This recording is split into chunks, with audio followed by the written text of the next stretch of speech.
বুদ্ধির ঝাঁপি পর্ব 256-তে আপনাকে স্বাগত বন্ধু। এখানে 3টে ঘরে 3টে ছবি আছে এবং একটা ঘর ফাঁকা আছে।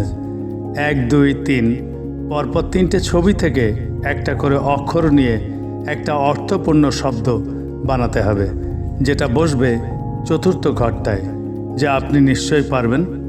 আপনি ভাবার জন্যে 20 সেকেন্ড সময় পাবেন। তারপর আপনি আপনার উত্তর কমেন্ট বক্সে লিখে দিন। আপনার সময় শুরু হচ্ছে এখন।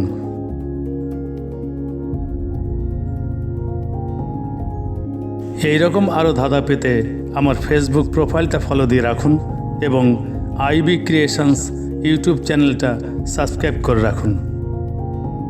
এই পর্বের সঠিক উত্তর আগামী পর্বে জানিয়ে দেওয়া হবে। সময় শেষ। পর্ব 255-র উত্তর মশারি।